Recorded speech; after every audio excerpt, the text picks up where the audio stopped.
Welcome back to the Bill and Doug Show. It's time for our National Northern Big Ten, more than just Ohio State picks. Doug Lesmerises, Bill Landis. We'll do this every Friday, Bill. We're still figuring out a little bit of the specifics, but this is a version of things we've done before. This is beyond a single team scope. We're talking about 6 different games we're going to make picks on today. We are, and I'm gonna try to do well with my picks. Last year I sucked at my picks. And those weren't even against the spread. I still sucked. These were just picking winners. This year we were picking against the spread. But we figured out some point in the middle of last season that I was sitting in a cave and putting 14 hours of work into my picks. And you were like, I need to get the graphics out. I'm making my picks in 11 seconds. And then I was like, oh, that's why I'm beating you. And then once you started trying, then you got better. A little better. Yeah. Still not great. You beat me in week 1. We did this last week, and we'll always have an Ohio State pick as part of it. Last week, we were both 3-3 in our national picks, but you were correct on Ohio State, Texas. You picked Ohio State. I picked Texas. So you wound up 4-3 overall. I wound up 3-4 overall. That's against the spread, but it's also, we had the same record straight up, but we are doing it against the spread this year. We both picked Clemson. That was wrong against LSU. We both picked Bama against Florida State, but I at least picked Florida State to cover. You did not. We both I picked Notre Dame against Miami. I picked Texas. You correctly picked those, but you then also picked Syracuse because you just went with heart and soul and Fran Brown. The most, I think it was my most emphatic pick was picking Syracuse to beat Tennessee, and it was the most wrong I was. It was the most wrong. Your heart was in the right place, so we appreciate that. We're going to make picks on 6 games this week. In order, we'll do Michigan, Oklahoma, then Cy-Hawk, Iowa, Iowa State, then one that is the Bill Landis special, Illinois, Duke. I'm fascinated to see where you land there. Oregon, Oklahoma State, which means we'll just take some shots at Mike Gundy, Michigan State, Boston College, and Kansas, Missouri. We made our picks for Ohio State, Grambling State on our Ohio State pick show on Thursday. Let's start with the Wolverines at the Sooners. This is number 15 Michigan at number 18 Oklahoma at 7:30 p.m. Saturday night on ABC. Oklahoma is favored by 4.5. This, I think, Bill, is a very important game for Big Ten SEC perception. I think it's a huge game. Yeah. Oklahoma is currently 9th in the odds to win the SEC at 20-1, but there's kind of a cluster after the top 4 teams in the SEC, so they're clearly in that mix. You could argue there might be some people who think Oklahoma is the 5th best team in the SEC. You could argue that. And if there are people with brains and eyeballs, you could argue they're maybe the 4th best team in the SEC because Bama stinks like hot garbage. Michigan is 4th in the Big Ten odds at plus 850, 8.5 to 1 to win the Big Ten. They're clearly behind the top 3 of Ohio State, Penn State, and Oregon. But they're close enough, Bill, that I think it's a fair representation that Oklahoma is to the SEC as Michigan is to the Big Ten. Isn't exactly right, but it's close enough to, I think, couch this game in that thought process. Yeah, I think so. Right? If you like lop off the top tier of both conferences, and like I don't think I put Michigan in there for the Big Ten as it's currently constructed, but that's the team that's knocking on the door the most, right? That's the biggest brand anyway that's knocking on the door the most. And Oklahoma is probably not quite in that same rung relative to the rest of the SEC, but as a brand, I think it is, right? Like a healthy Big Ten wants a healthy Michigan, and a healthy SEC wants a healthy Oklahoma. So they are pretty similar. Michigan's clearly had more recent success than Oklahoma has, but and there's like resets happening at both a little bit too in ways that are interesting. Not that Sherrone Moore's anywhere near the hot seat, but Brent Venables at Oklahoma, I think clearly is, depending on how this season goes. So it's a super interesting matchup. Just from a football standpoint, I think it's interesting. But then when you like kind of involve the narrative of everything, it enhances it a lot. The narrative of Sherrone Moore was, dear God, suspend me for anything but not this. Yeah. He is taking a 2-game suspension, but he really did not want it to be here in week 2 because he played college football at Oklahoma. And this means something to him. Do you think it factors into the football in some way? I think it could. Yeah. He's certainly not the first coach to coach against his alma mater, but I think in the past we've seen that impact people in negative ways, especially when it's there, when you're back on campus, right? I think the feelings tend to creep in a little more. So it could throw you out of whack a little bit. I don't know that I considered it much in making my pick, but I definitely Yeah. think it could be a factor. 4 true freshmen started in for Power 4 teams at quarterback last week, and they all were pretty darn good. Bear Bachmeier at BYU, Malik Washington at Maryland. Great. Good luck to Maryland. I worked on it. I worked on this. You're better at it. I worked on it, and I will give credit. The Cal quarterback was throwing seeds. They do have the click the button audio pronunciation on the Cal website next to his name. It's him saying it. We all should learn to say it because it's respectful to know how to say someone's name, but also because this dude, can sling it. Yeah, he was good. You go ahead, maybe though. So let me ask: did you listen to the recording of his name? I listened to it 30 times, and I spent so much time trying to figure out what his last name was that I just assumed that you say his first name is Jaron, but is that correct or is that wrong? It is correct. Okay, but so his second name is pronounced Kielve. Yeah, and then it's Sangapulatele. Sangapulatele. Yes, Sangapulatele is correct. Because also I was doing a thing. I was watching his highlights, both to watch him rip throws as a left. He looks like Michael Penix. Just rip. He does. Rip.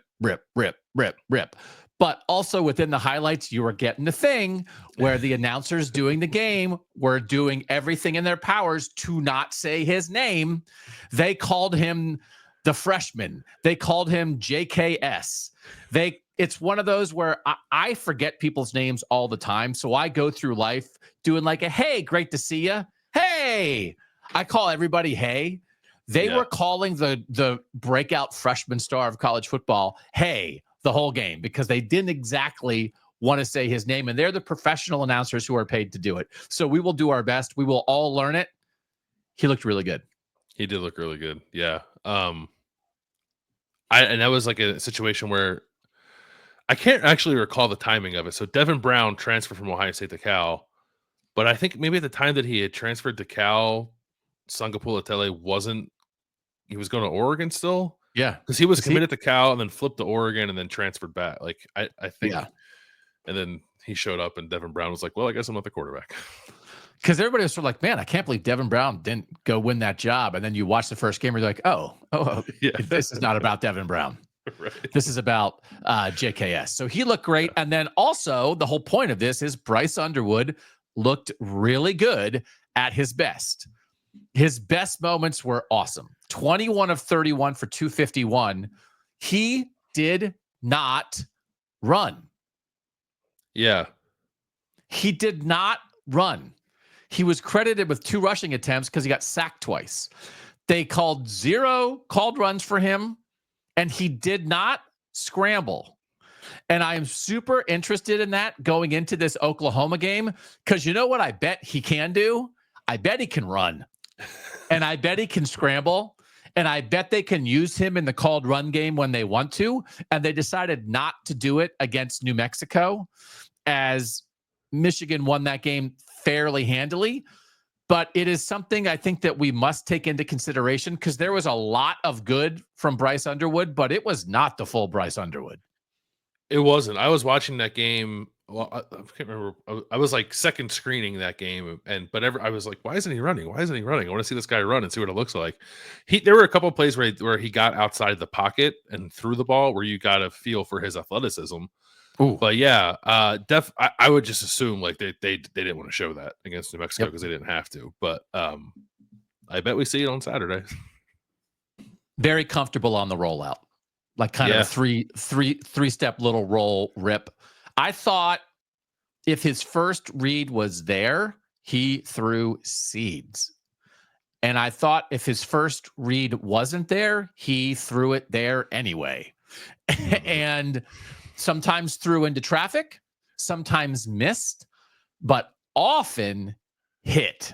And they were getting the ball out of his hands. He was hitting guys on the move.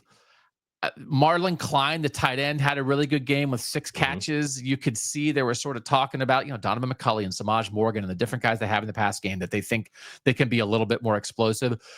It wasn't, he missed at times because guess what? It was his first game of his college career and he's barely out of high school. Yeah.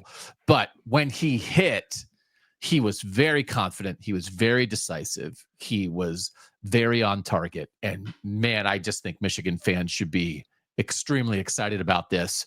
But I think there's like a level up opportunity in week 2. Oh yeah, there's plenty of room to level up. I think there were some throws in that game against New Mexico where they were like semi-tight windows, and part of me wonders, did he complete those passes because he knew that the New Mexico guy just wasn't going to be athletic enough to get to the ball, or did he just get lucky? And like, will those windows close faster against a team like Oklahoma or any other power competition that Michigan might play in a way that could get Bryce Underwood into some trouble? Maybe, but young quarterbacks make mistakes. I thought he looked calm, like a great handle for the offense and what Michigan was trying to do. The arm talent's incredible. The thing maybe of like throwing from him that stood out the most to me was whether it was in the screen game or just on intermediate stuff that had opportunities for catch and run, the ball was like in the perfect spot for the receiver to catch it without breaking stride. Just really sharp in a lot of areas for a kid who I think like just turned 19 maybe, or maybe he's still 18. Like, yeah, he lived up to the billing. I know they played New Mexico and he'll have different challenges, but for the first game, it kind of looked like everything you want it to look like. He had like a little play where he threw a little touch pass that kind of looped a guy out of the backfield, and he had to get some air under it and put it right on the guy's hands, and just some stuff to really build on. They didn't blow New Mexico out of the water. They got up 17-0 pretty early and then won 34-17. The thing that I think this game might come down to, though, is Michigan ran it. Justice Haynes had a very good game, 16 for 159 and 3 touchdowns. Jordan Marshall didn't do as much, but Oklahoma, in beating Illinois State handily, 35-3, did not run it well. John Mateer, their transfer quarterback, was 30 of 37 for 392, but like, what are you going to do? Like, that's not a shot. Did you watch any of those highlights? Because it looked like he was playing 7-on-7, or not 7-on-7, excuse me, routes on air. Like, guys were wide open. But Oklahoma didn't run it that well, and Michigan ran it well, and maybe that's what turns this game. I think in winning as emphatically as Oklahoma won, there were some concerns about Oklahoma's offensive line coming out of that game, which I think all relates to the run game. Yeah, it could be, especially if you're Michigan on the road, right? You want to run it, like you want to shorten the game. So if Michigan can run it, I think Michigan will win. I just don't know that they'll definitely be able to. I'm going to pick Michigan. I'm going to take Michigan 20-14. I'm going to take Oklahoma 24-21. So that's a Michigan cover, but it's an Oklahoma win. I don't know what to make of Oklahoma. I actually don't love John Mateer. I think he gets away with a lot of stuff. How dare you? How dare you? College football, as a consensus, has decided uniformly that he is the greatest transfer quarterback in college football history. You traitor. He's super fun to watch, and he's really entertaining. He's a little risky for my liking at times. I don't know what to make of Oklahoma. Like they weren't tested at all. Michigan actually like was tested a little bit by New Mexico, and I guess you could spin that as a negative, because even if you look at the net success rate stuff that Parker Fleming puts out there, Michigan New Mexico was like actually pretty close, one of the closer games of the weekend. I'll take Oklahoma at home because I think it's a tough ask for a true freshman to go win on the road, and if we're going to win that game on the road this early in his career. But that's kind of it. Like, I don't know that I see a tremendous advantage for Oklahoma on either side of the ball. I'll just kind of lean on the inexperience, or lean towards the experience of Oklahoma's quarterback and pick Oklahoma at home. If it goes the way you predict, what's going to be the Feinbaum South honking narrative of this? do you think it will be bad for the Big Ten? No, not if it's close. Not if it's competitive. Okay. It is a road game. It's a big opportunity. So if that's where we are, that man, if Michigan can win this on the road with a true freshman quarterback making his second career start, that says something about the Big Ten. But now I feel like, look at us. This is exactly how the SEC does it. If Michigan wins, it's a giant statement that defines both conferences. If Oklahoma wins, it's not. Great. We've done it. We've done it. Not only has the North won the last 2 national championships, we have officially learned all the talking points. No downside for Michigan and the Big Ten here. You are correct. One thing we did not mention, Jayshon Barham out for the first half of this game. Michigan linebacker, because he got ejected for targeting against New Mexico. Ugh. That is just the college football powers that be doing the North wrong. Jayshon, what an outrage that Jayshon Barham is ejected from that game for what was a very middling targeting call. Outrageous, Bill Landis. Oh, we're all the way there. It just happened. We're there. All right. We disagree on the first pick. Great. What else is new? No, actually, this is great. That is because normally we pick the exact same thing. All right. Game number 2. Iowa at Iowa State. It is Cy-Hawk on Big Noon. It is. Iowa State is a 3.5-point favorite.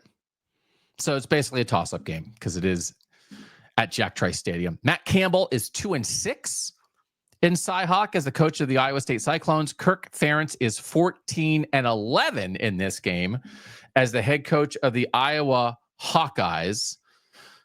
Iowa State is just like I'm super curious about Iowa State here because they had the win over Kansas State in Ireland, where I thought Kansas State arguably looked more talented, but Iowa State looked like the more connected team that found a way to win. But then when they both came back from Ireland, it's like a 40-hour flight.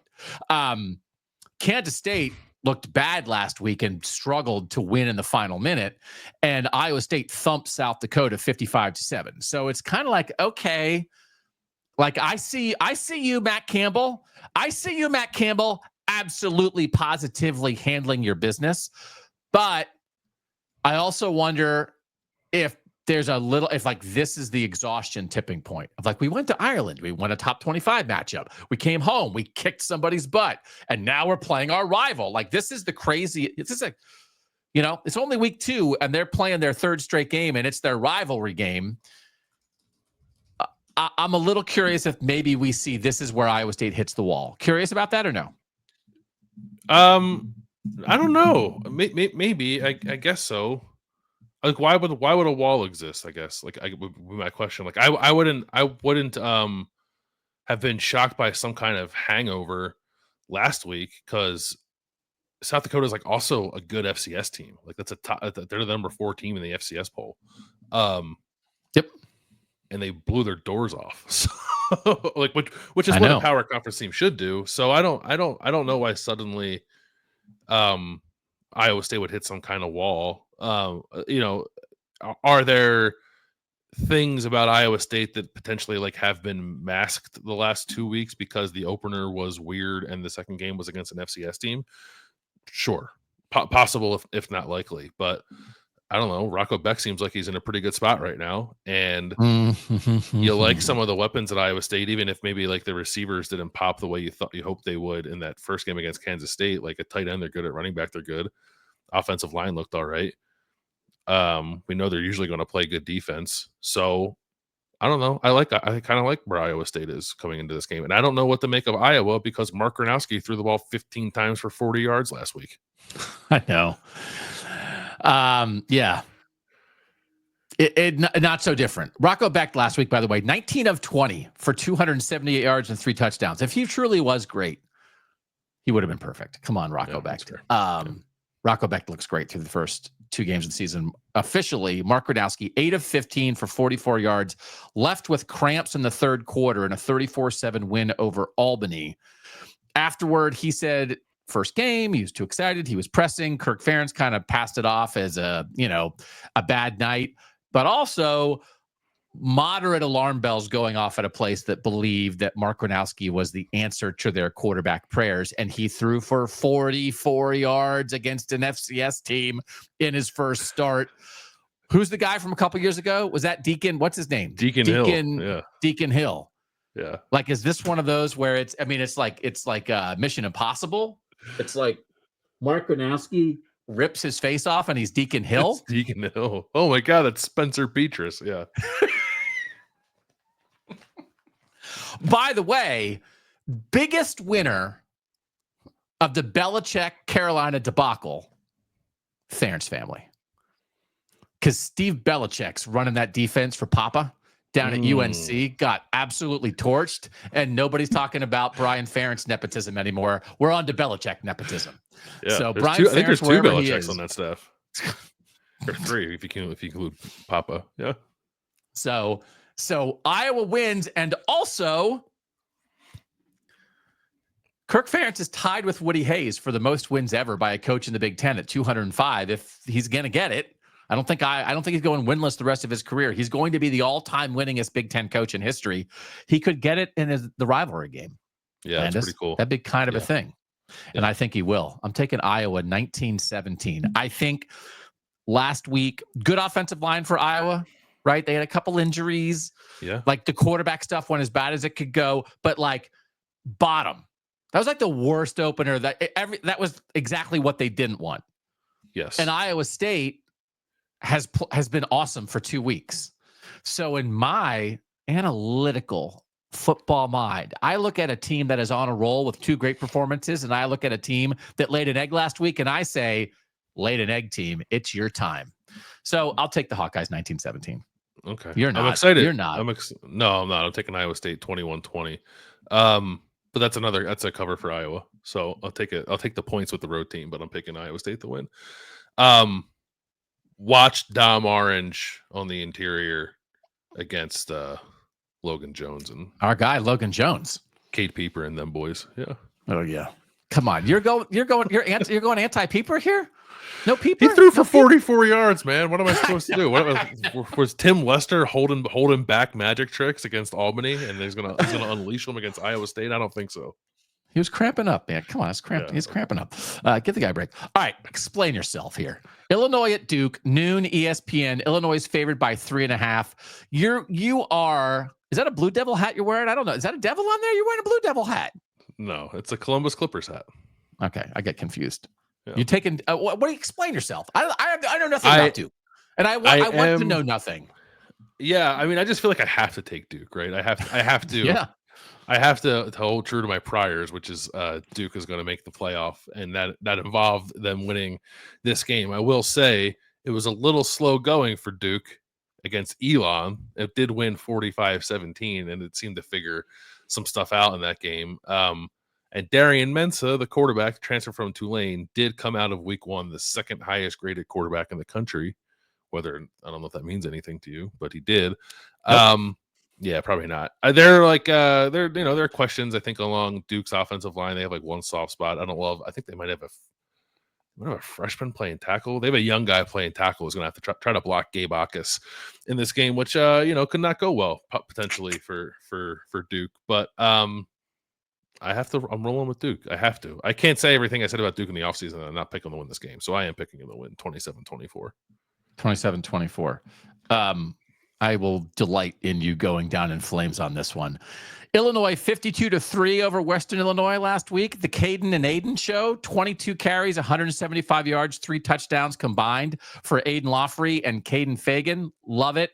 I know it's like that guy, Josh McCray, went to Georgia as a transfer because this is where we are now, where Georgia needs to solve its problems by recruiting Illinois' 3rd best running back in the transfer portal. And it's like, go dogs. And it's like, Illinois is fine. Illinois is fine. They're replacing Pat Bryant, Hank Beatty, 100 yards receiving last week. That worked well. Gabe Akis, 2 sacks. You just said it. I thought like that we saw, of course, it was against an inferior opponent, but I think we saw Illinois. Like Illinois showed what it can be, will be. I still have them in the playoff. So, yeah, you can take your Blue Devil hat and cram it, Landis. No offense. I think I have them 33-21 Fighting Illini. Okay, and that's I don't know if we said the spread. Is it 3.5 still? Illinois favored. Illinois is favored by 3.5. Correct. Yeah. Duke is gonna throw a lot of junk at Illinois' offensive line and at Luke Altmaier. Luke Altmaier's a fifth-year quarterback. He should be able to handle that. It's an experienced offensive line. Although Brandon Henderson didn't play last week, the starting right guard, and no one really seems to know why or if he's going to play this week. So I guess that's a spot to watch along the offensive line for Illinois. But Illinois should be better on both lines of scrimmage. Both quarterbacks, I think, are good, but Illinois has the more experienced quarterback. It has the much better rushing attack. Duke can't really run the ball unless Darian Mintz is doing it. So there are a lot of things adding up here for Illinois to win on the road. But I'm going to go down swinging with Duke. So I respect your consistency. We'll cut this out later. Like bet your house, no priors. You'd take Illinois. Yeah, probably. Okay. Yeah. That's okay. That's okay. My daughter said that the background is making my eyes look so blue. She said I look like a White Walker. Oh, nice. Should I do the rest of the show like this? Please don't. See what people think of that. Do I look like the undead? Do I look like the undead? No. It's not just the eyes either. My whole body looks like the undead. Oregon, Oklahoma State. Mike Gundy's whining. Oklahoma State at Oregon, 3:30 on CBS. 28.5, I think, is the line. Is that right? 28.5. It's a big old spread for two power conference teams. So if you didn't pay attention to this, and why would anybody pay attention to Mike Gundy at Oklahoma State? Mike Gundy wound up complaining this week. It's like he's trying to break off the top 20 of the college football to go do their own thing on his own.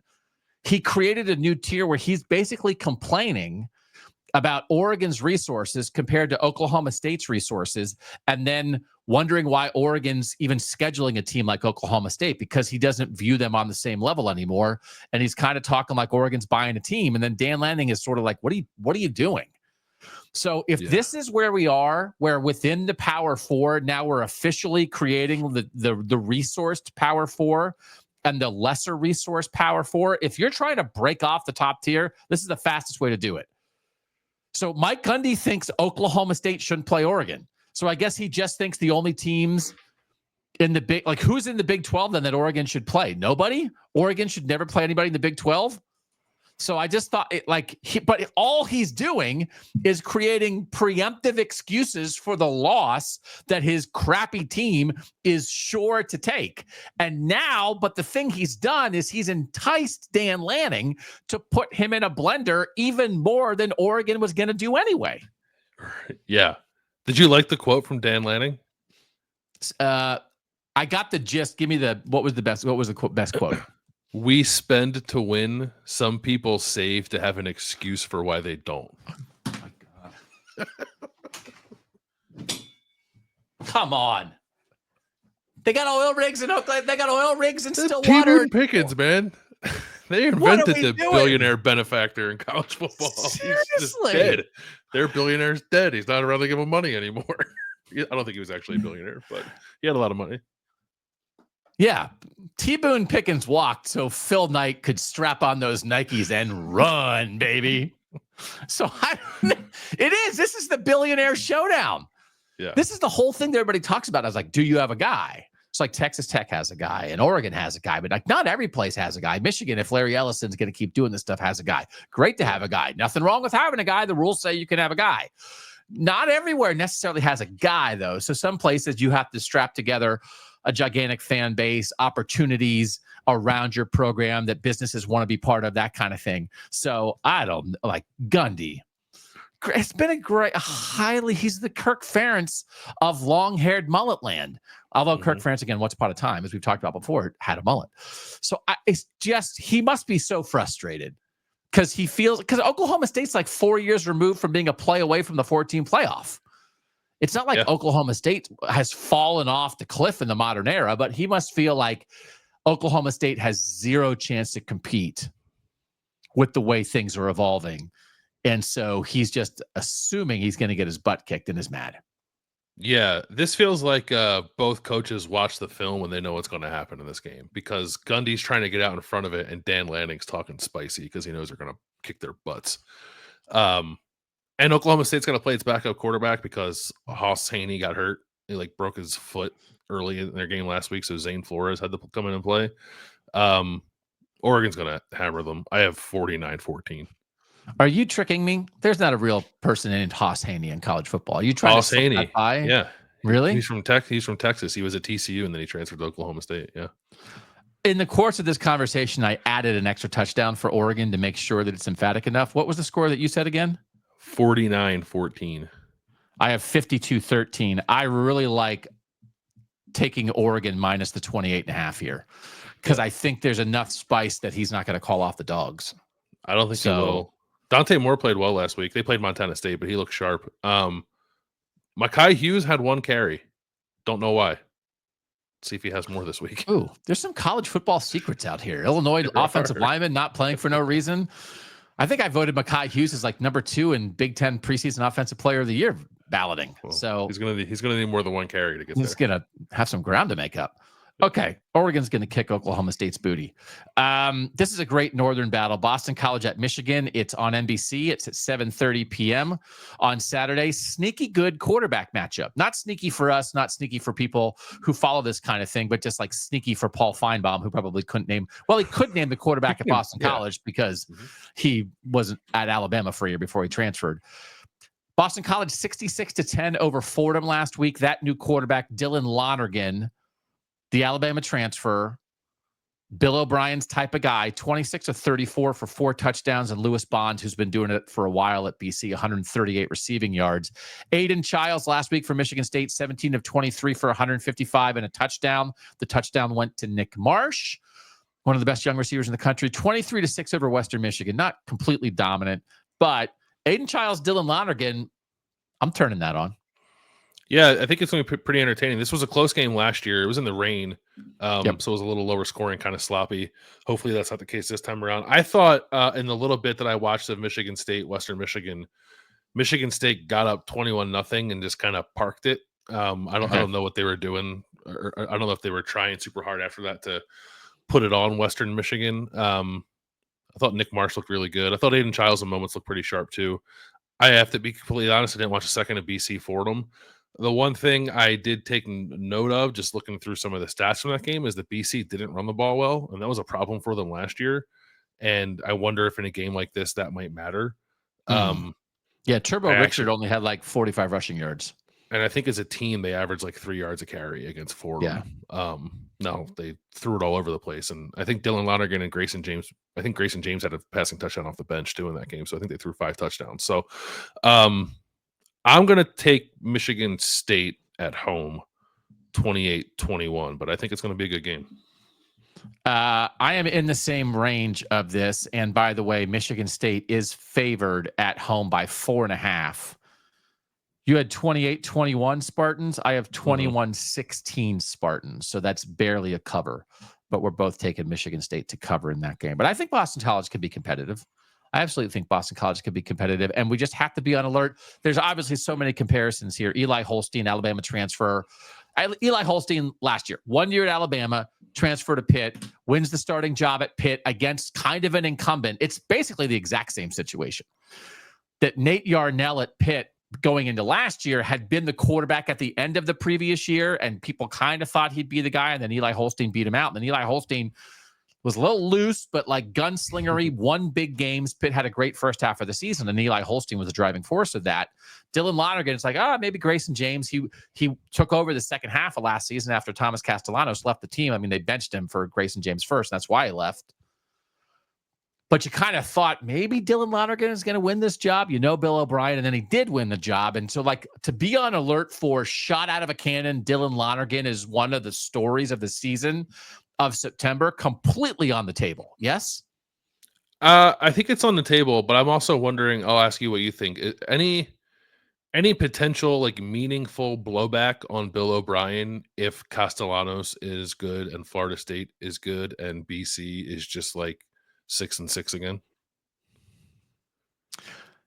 We knew it going into last year. It's not the style that Bill O'Brien wants. He wants more of a drop back guy who can rip it. Yeah. And Thomas Castellanos can rip it, but he's more of a wiggly playmaker.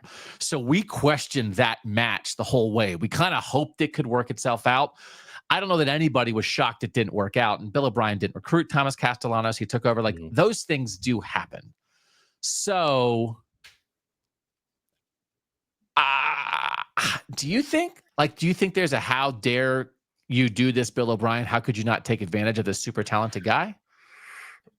Maybe I don't know. It really depends on what it all ends up looking like. They don't play each other this year, so that will help it. Okay.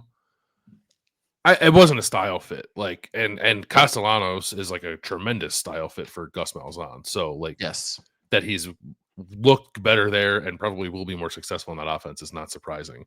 I just think it would be nice for Bill O'Brien if Dylan Lonergan's good this year, because it would be nice. Maybe at some point he'll start to get asked some uncomfortable questions if he's not, and Castellanos continues to be good. That would be very nice. I'm not completely convinced that you're going to get 12 games like this out of Thomas Castellanos. Good luck to him. I hope you do. I mean, he was a great quarterback for Boston College when he was there. Didn't work out. We understand why, but yeah, it's a little extra on the table here. Last game we're picking is Kansas versus Missouri. Kansas is getting 6.5 at Missouri here. It's the border war. They played for 100 years. Then they stopped playing. It's cool that they're doing this. And if Jalen Daniels doesn't turn the ball over, you at least got to give the Jayhawks a shot. And he's not turning the ball over so far this year. He's not. He's got 1 interception in his first 2 games against 7 touchdowns. Last year at this point through 2 games, he had 3 touchdowns and 4 interceptions. Now, they had played a P4 opponent. They played Illinois. Kansas did in week 2 last year. Kansas has played Fresno State and Wagner this year. And I didn't watch the Wagner game, but I watched a decent chunk of the Fresno State game. I just thought Jalen Daniels looked like the healthy version of Jalen Daniels we saw a couple of years ago when people were getting fired up about what he could be, both as a passer and a runner. And this is the kind of game where I think you really tap into his legs, because it's a huge ride. Like, I don't know, like, because they stopped playing it. Like, I don't know that people really understand, maybe outside of it, how big of a rivalry this is. This is a huge deal that this game's happening. And Jalen Daniels looks good, and Missouri doesn't have questions at quarterback, but its plan blew up last week because they came into the season with a plan to play 2 quarterbacks, and then one of them got hurt. So now it's just Bo Perbula, the Penn State transfer, who's also going to run a ton. I still have no idea what Bo Perbula is like if put into a situation where he has to throw the ball a lot against a good defense. So maybe Kansas will put him in a situation. So I think it's a fun matchup. Kansas is getting a little something from transfer receivers too, it looks like, in a way that's kind of interesting. So I'm going to pick Kansas to win. I'm going to pick Kansas 31-27. 31-27 Kansas. I do think I really like the plus 6.5 here. Again, this is not exactly a gambling show, but that spread seems a little much given what Kansas has done. It's a 3:30 game on ESPN2. A fun one to tune into. I'm also going to take Kansas 27-24. What'd you say again? 31 what? I said 31-27. 27. All right. So we have basically the same thing. So, okay. We, in straight up picks, we differed on the first 3. And then we got pretty similar after that. So you're taking Oklahoma, I'm taking Michigan, you're taking Iowa State, I'm taking Iowa, you're taking Duke, I'm taking Illinois.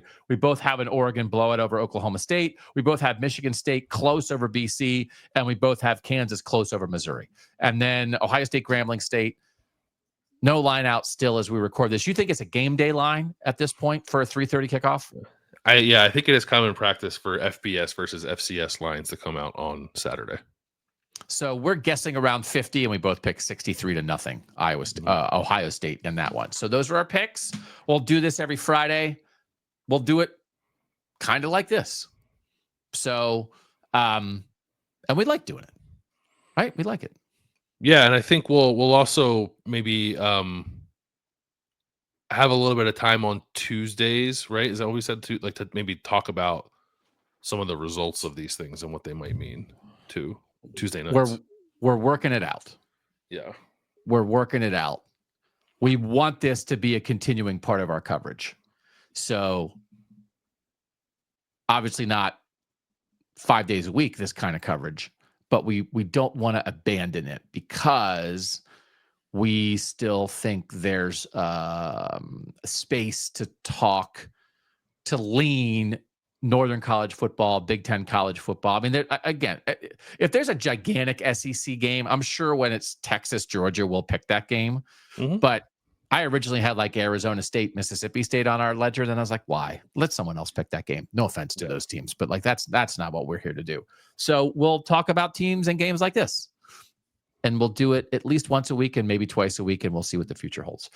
We would certainly invite you to check out our Bill and Doug OSU Substack, where you can find daily premium Ohio State coverage, including premium videos and podcasts over there, as well as premium written content. You go over there, you check it out, you put it in your email, and you can poke around, see what you think. And then, of course, we're just here on the Bill and Doug Show. We're just doing a whole bunch of videos, and then this also goes in podcast feeds. And if you're listening back on a podcast right now, thank you so much for being here. So we're trying to get out to the people, Bill. We are trying to get out to the people. Post-game show on this channel Saturday, probably 7:30-ish? Yeah. No. That's an 6:30, 6:37. Yeah.